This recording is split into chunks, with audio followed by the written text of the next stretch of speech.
Hey, what's up? This is your girl, Lady Dee Dee Wilson. I'm coming right at you again. Man, if you missed our tape number 6, when Andre Ray was here, you really missed it. But you are more than welcome to tune in and go to our YouTube page, Row Talkz, and just type in Row Talkz number 6, and you'll be able to see the episodes. But today is episode 7. Wow, wow, wow. And I have in front of me this handsome, strong gentleman. Oh my goodness. Let's see if I can get it right.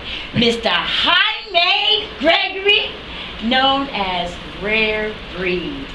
Oh my goodness. What a joy to have you. If you've seen on episode number 6, your performance, you're a gospel rap artist, phenomenal gospel rap artist, a beacon, how can I say, a trumpet player for the community. Oh my goodness, man of many hats. I know I have the cards, but you guys know I can speak on and on and on, but I'm gonna let you tell us a little bit about yourself. But I would like for you to you sit on the board for Ceasefire. See, you got the t-shirt on. Oh my goodness, please tell us a little bit about that, which Ceasefire has been in operations for what, 10 or plus years? Yeah, 10 plus years. It was created through a community that wanted to stop the killings. They had Devin Brown murdered at the time, and then after that we had a lot of community violence in the community, and we had 2 crip sessions that were rivals. Wow. And it brought them to a commonality where they said, we're going to stop, we're going to cease fire amongst each other. And through that we had Tookie, who brought a peace protocol to the table. I miss him. And we definitely appreciate him and love the spirit that he brought.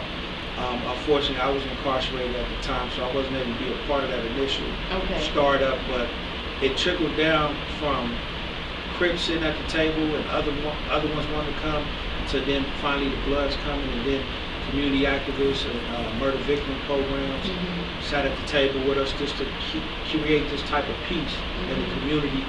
And it just was pumped from Pastor Logan, Minister Tony from Nation of Islam.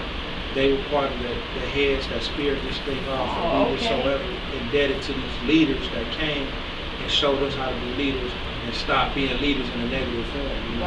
Right. I commend you for saying that, for being a leader, because you're what, a member of the board, executive board, right? Executive board, yes. Wow. So I was honored to be called to do executive board work like a year into it, over people that have been in it 20 years, not to underride none of them, but God seen the passion and exposed it to these people that said we need him on the board. So it was a blessing to be called to the board and been frontlining ever since. Wow, and you've been doing that for what, 6 years now? About 6 years. Yeah. And it's been operations for 10, so you've been there.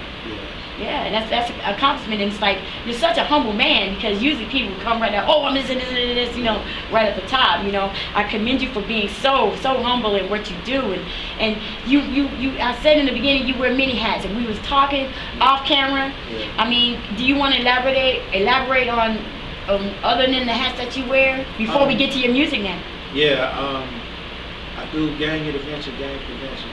My life is on the line for what I do. I appreciate the opportunity to be able to help my community. So a lot of people don't stand in this gap, and it's a bold stand. We work with law enforcement. We work with the GRID program, gang reduction, youth development, that Mayor Garcetti put out there. 23 grid zones in California to date. You know, looking to expand more past LA County to the sheriff's area, so we can touch Compton more, because Compton is part of the murders that we service. You know, but being that they have grid zones, they kind of limit us. But those with a passion and know the streets and deal with the streets, we go above and beyond our pay grade and things of that nature. And everybody's not getting paid that's doing the serious work. Right. So, you know, Southern California is a non-profit organization where we just got a passion to change the table discussion, where we create, we identify a problem and come up with solutions. I do Hip Hop Church LA outreach, you know, and we just collaborate. Everything that I do is a collaboration to come full circle. So it's a blessing to be doing all these things and they could be connected together. Because when you're doing the wrong thing and God ain't present, then you got to separate all these entities and you're doing this over here, backdooring, doing this. And so it's a blessing to be in the midst of God's presence and His Spirit, trying to uplift the community, giving me all these assignments that He's given me through so many things that I've done in my lifetime. Yes. And it's such a blessing and a wonderful thing to see how God is working in your life and how He's allowing you to navigate through all of these different channels that you're on. We was talking a lot, off camera about your passions. And one particularly being that I wanted to make sure I got it right is basically, everybody has something to stand behind, to be their vocal point. You brought up the old timers, the Stevie Wonders, the Teddy Pendergrass, the beacons that basically had a cause and a purpose. And yours being, I want you to basically, I'll do it a disservice if I speak about it. I'd rather for it to come from you yourself, from when you spoke of how, your upbringing, can you just touch bases on that and birth out, and then, you go into the initiation of your music? Well, just starting from the root of the cause of who I am today. Yeah, I really am.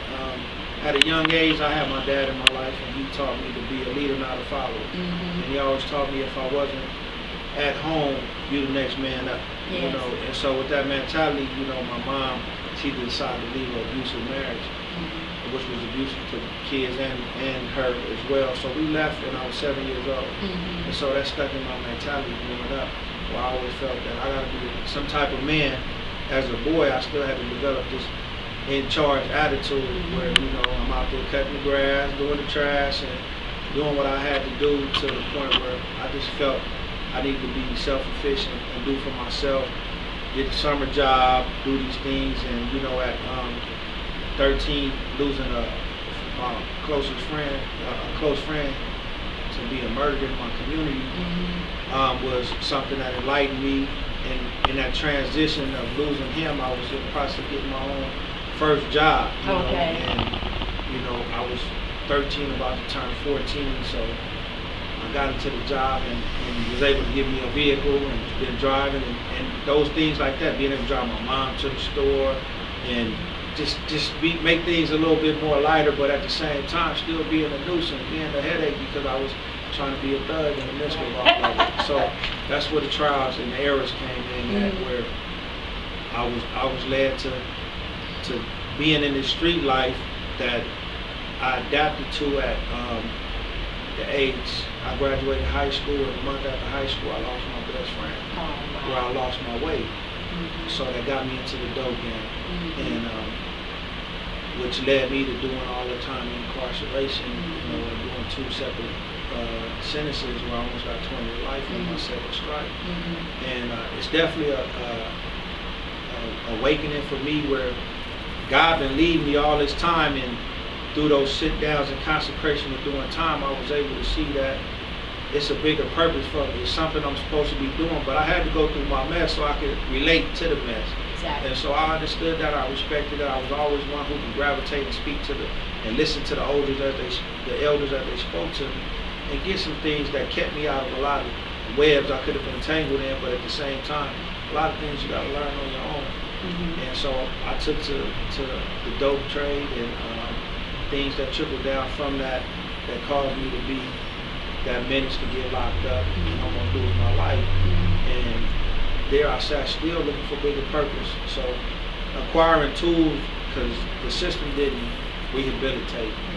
It was my passion that made me want to change myself. So I changed myself through study and the consistency of that study being reality, from religion to my history, learning the history of this community that we grew up in. Because the more you know, the more you grow, and you can say, I could do better. Because I came up behind Black Panther movements, I came up behind games when they was really family orientated and things of that nature, where we just got out of control. So I came out with an apologetic heart, where I